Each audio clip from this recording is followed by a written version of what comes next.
I'm going to take just a moment or two and ask a question or two of these three people that I think you might be wanting to ask. And Jim, I'm going to begin with you. If you take that incredible list of principles and guidelines that you've just articulated and applied that to doing a scorecard on news reporting in general now on both cable and regular networks, how is the news business doing? Did you all hear that question there in the back of the room? The question was, how many times have I been to New York City?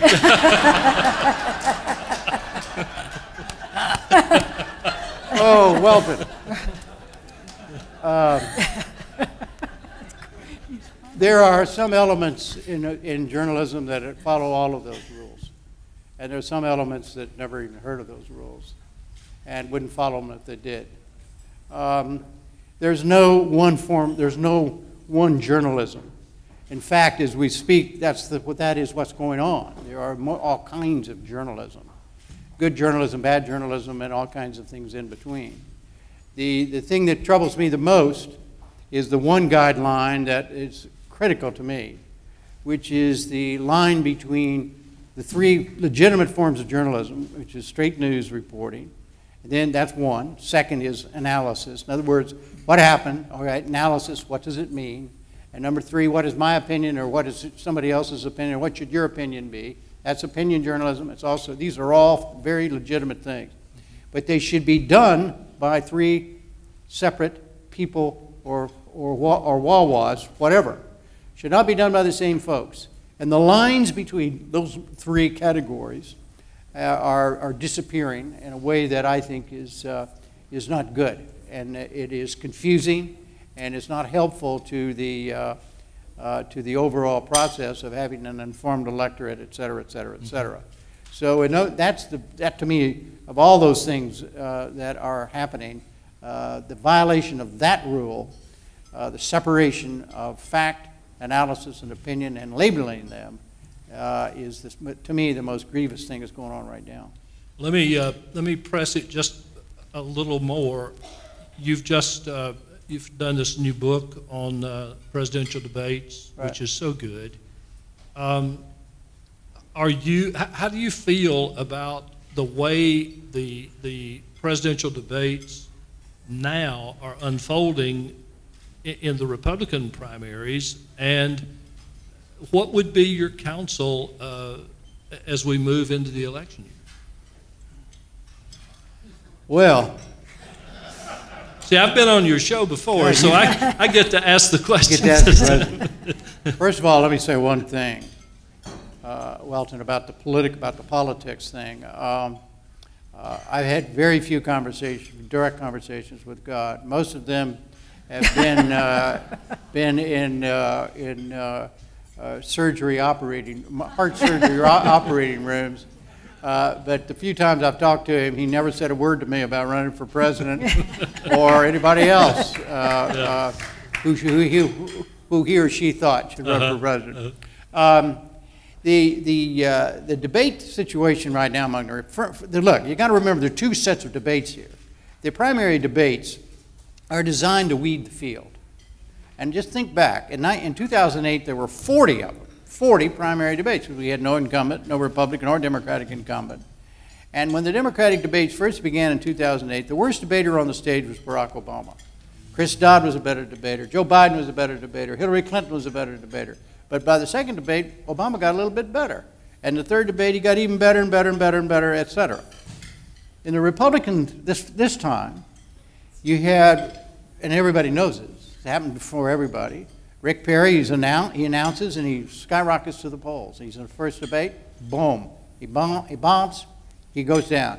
He does poorly the second time, further down, third time, the same, and he's now single digits, and he may be out of it, who knows. Michelle Bachmann, she was in the top tier till the debates began. Now she's in single tier, she may be out of it. Herman Cain, for whatever his problems are, And we can stay here all night, and I'm not answering any questions about him, okay? But Herman Cain was a blip. I mean, he was a joke candidate. He was not considered a serious person at all in terms of his chances of being nominated. Now, where is he? Number 1, number 2 in the polls. Now, that could change because of the set of circumstances, but it's all because of the debates. Mitt Romney went in this series of debates as kind of whatever. Well, he's gone up a little bit. He's still there. In other words, these debates matter.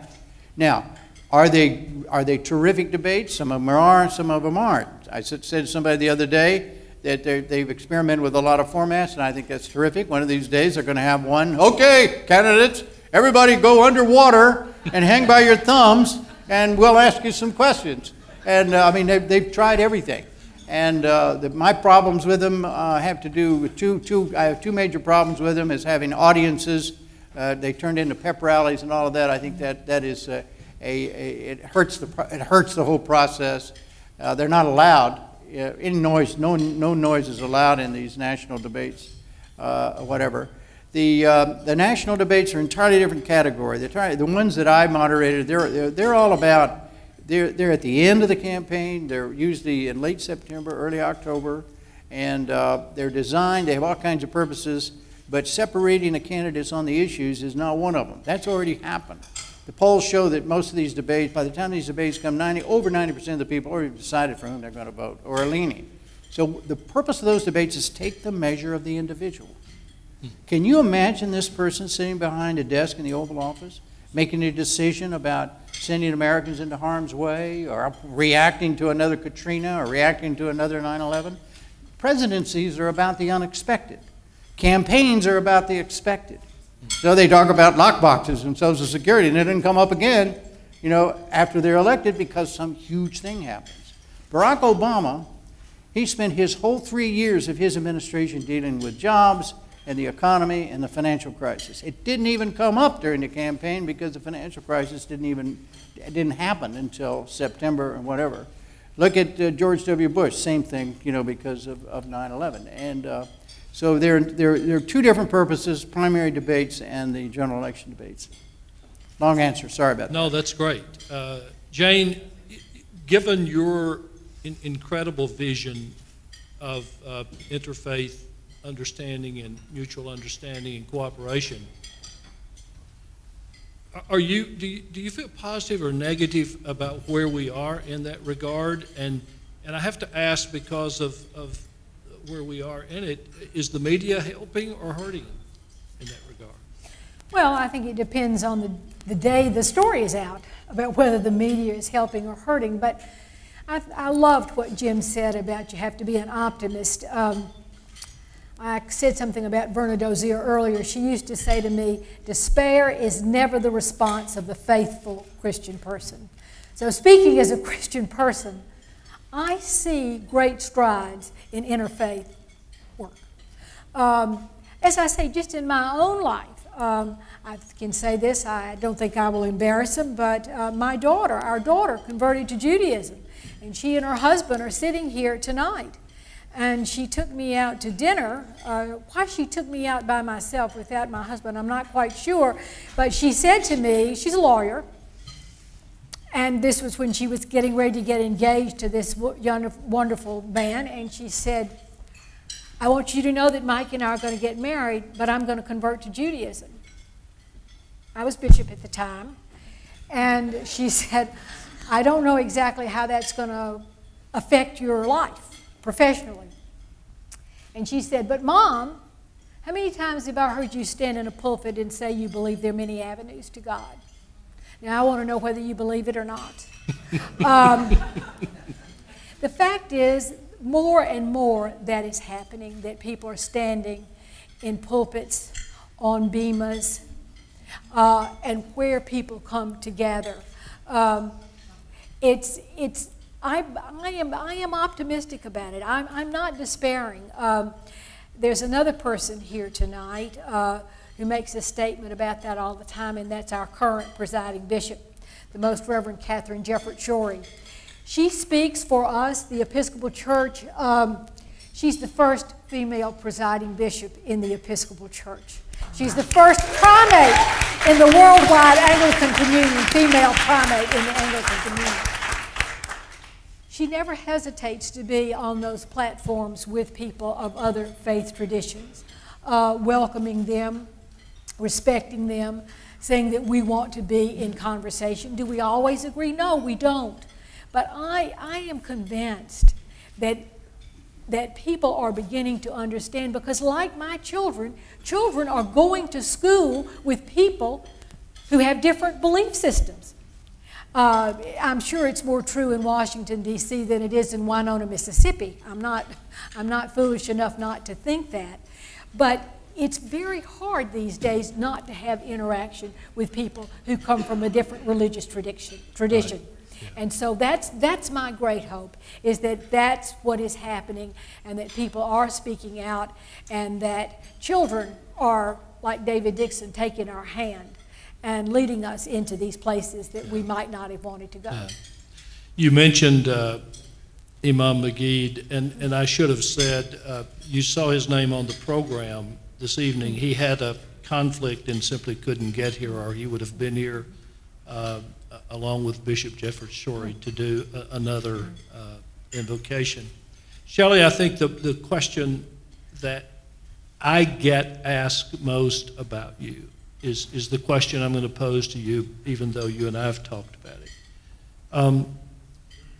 People know that the Chely Wright they see sitting here this evening over the last 2 or 3 years has not always looked as beautiful as you look, or had a smile on her face, or talked optimistically. When it was bad, what kept you going? When it was bad, what kept me going was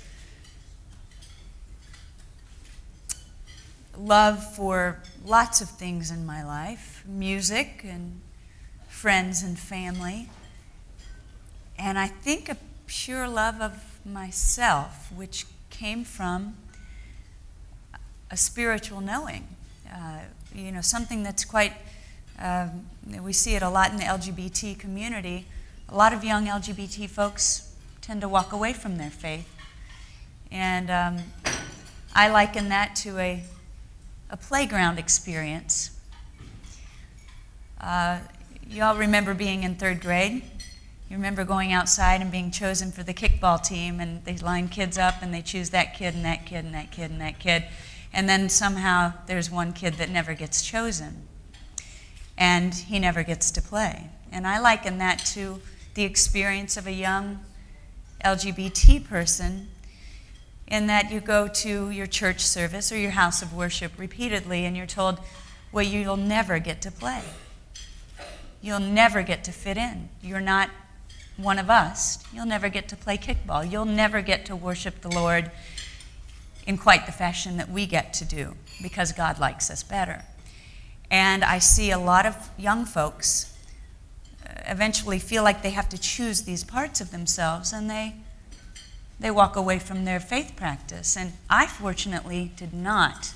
And that is simply by the grace of God. And I had that deep understanding early on that God was good with me. And so I think that was what kept me going. Although there was a fatigue in that. And when the fatigue finally metabolized itself deep within me, when I was done, I was done. When I was, as Mary would say, one becomes scooped out and squeezed out. And my love for music and family and sunshine and puppies and writing songs and love for myself just became something that wasn't fuel enough for me anymore. And that's when true surrender happened. And I couldn't believe how good that true surrender felt. I want to ask one question that I'd like Jim to start, and then the two of you, if you want to weigh in on it, do as well. I'm interested about how religion is profiled in the media. How does the media treat religion? Jim, you feel satisfied with that? Are these special challenges that aren't being met. How is that going? Welton, I wish I could give you a good answer to that. I think that I hate to talk about the old days. In the old days, there used to be every newspaper, even the ones I worked for in Texas, had religion editors. Right. And they were reported on like you'd have an agriculture editor or a labor editor or Right. a political editor. It's no longer the case. Some people would argue that's a good thing because religion is now such an integral part of everything, including politics, that it's there. You don't have to cover it as a special kind of thing. What has gotten lost, I think, is that there is the explanatory, many functions of journalism. One of them is simply to explain things. And I think we have fallen down. The big media, mainstream media has probably fallen down, and it just explaining what people believe and why they believe it.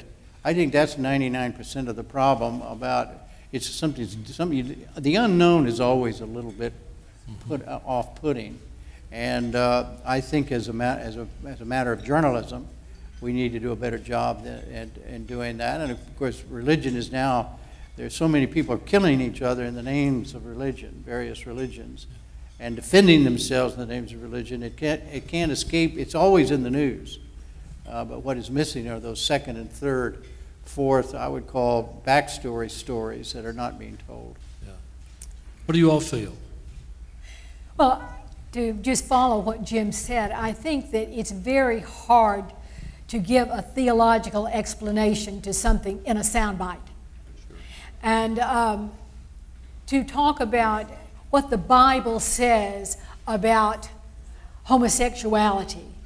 I mean, you've got to start in Genesis, then you've got to go to Leviticus, then you've got to say what Paul said in Romans, and by the time you get through all of that to what Jesus says, what God says about loving every human being, you're lost. People are back in the holiness code in Leviticus about thou shalt not.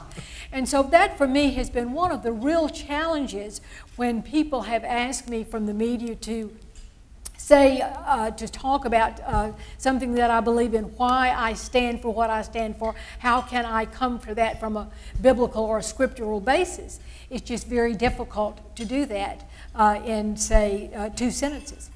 You know, I have often said, I think, though, the GLBT movement has done more for the book of Leviticus than anybody I know. There was a time when people didn't even read it. That's true. Chely, I'm going to change it just a little. What about country music and religion?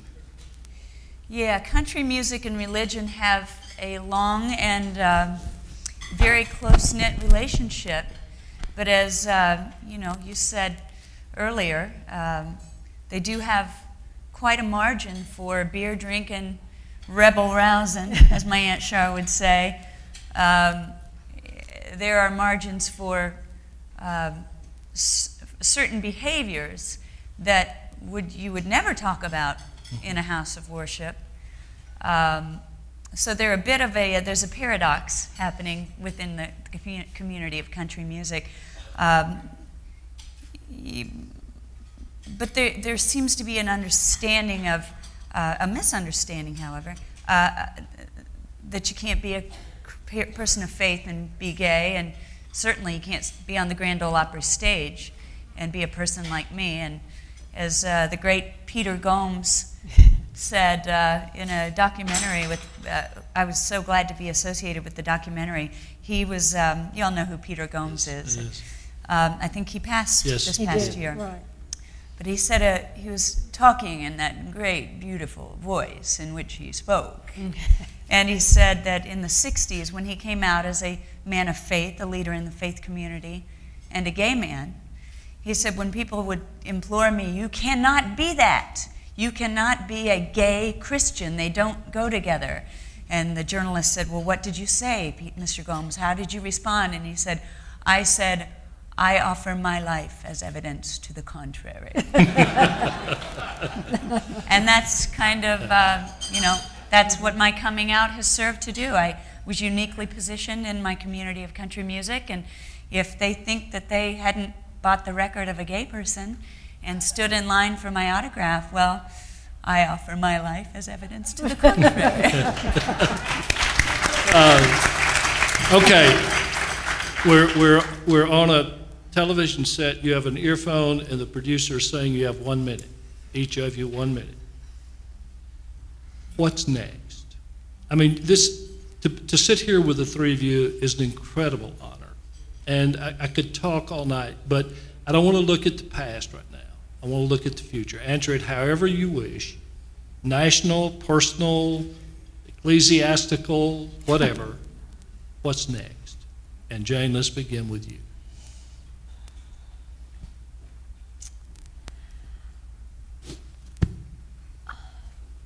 I'm convinced that religious communities have got to find, as I said, I am optimistic about this, but we have got to find more and more opportunities to respect and hold hands together. And I believe that's going to happen because I see within my own faith tradition, within the Christian tradition, people who are leading us to talk about we need new metaphors to tell the story.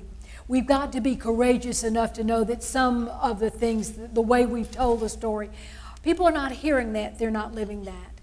And I see new leaders rising up. I see new people coming along in the different faith traditions who are willing to meet those challenges. And I'm going to be very personal here. Yesterday at the Cathedral Church of St. Peter and St. Paul, known as the Washington National Cathedral, we consecrated a 51-year-old woman as Bishop of Washington. And I've already said I talk about sexist things, but I'm now going to talk about what that means in the city of Washington, in the surrounding area. That this brilliant, faithful, committed young woman is going to be our leader. And you know what? She doesn't have to be as worried as Barbara Harris, the first ordained woman bishop in the Episcopal Church. She didn't have to be as worried about Barbara and I did, about how we did things, how we dressed, whether we got our fingernails done, those kinds of things so that we didn't. She's going to be able to walk out there with her colleague, our presiding bishop. And yesterday, in this cathedral, standing up there for the announcements. Announcements are big in the Episcopal Church. We can have sermons, but announcements are big too.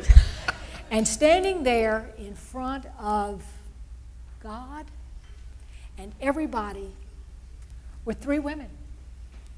Wow. Our presiding bishop, whose seat is at the Washington Cathedral, the new bishop and dean of the Bishop of Washington and the dean of that cathedral, and the woman who's vicar of that cathedral, three women standing there. It took my breath away. And so what do I see coming down the road? It's not just for women. It's not just for gay, lesbian persons. It's not just for black and white. It's for everybody. And more people are going to be able to live into the dignity and respect that God has created us with. And I believe that with all my heart because I'm not the same person I was when I left Winona, Mississippi in 1955. Chely?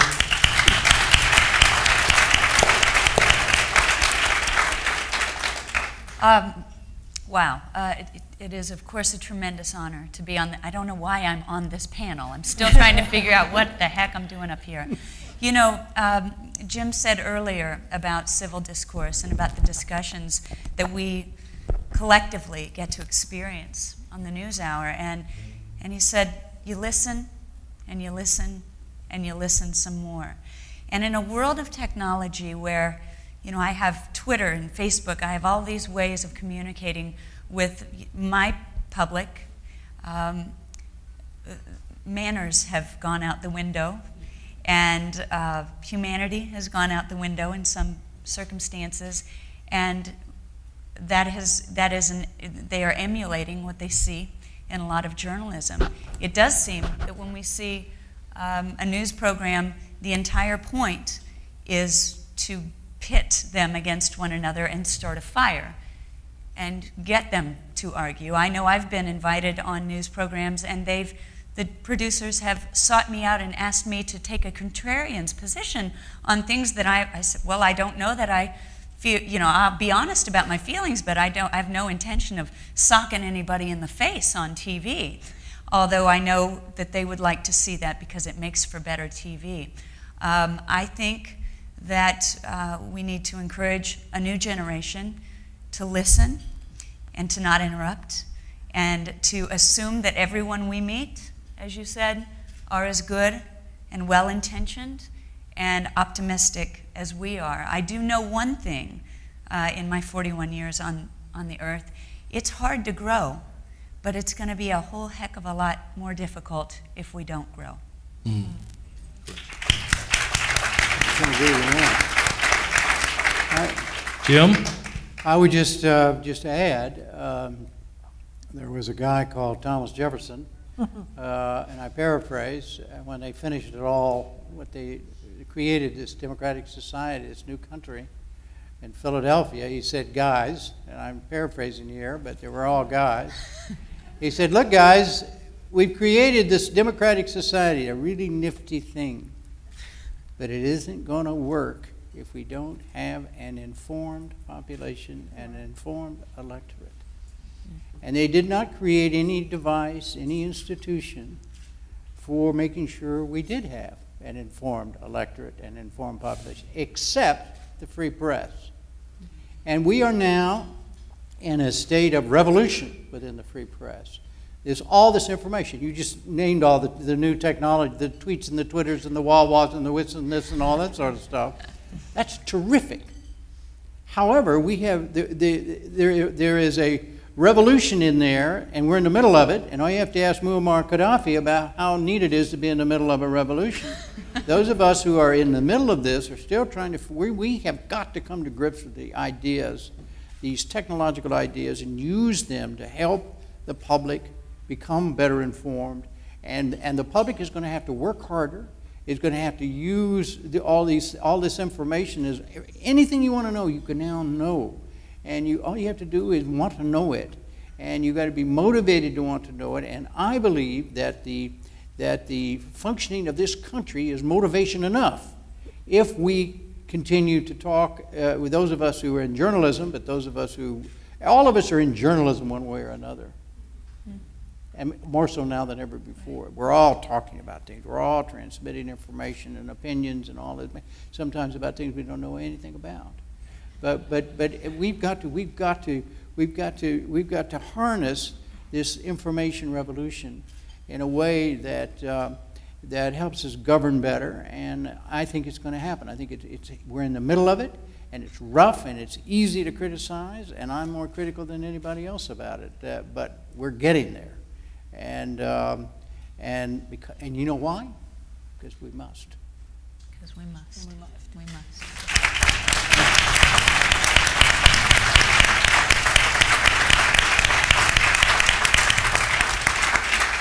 So good to know. Incredible awardees. You've honored us by being here and letting us honor you.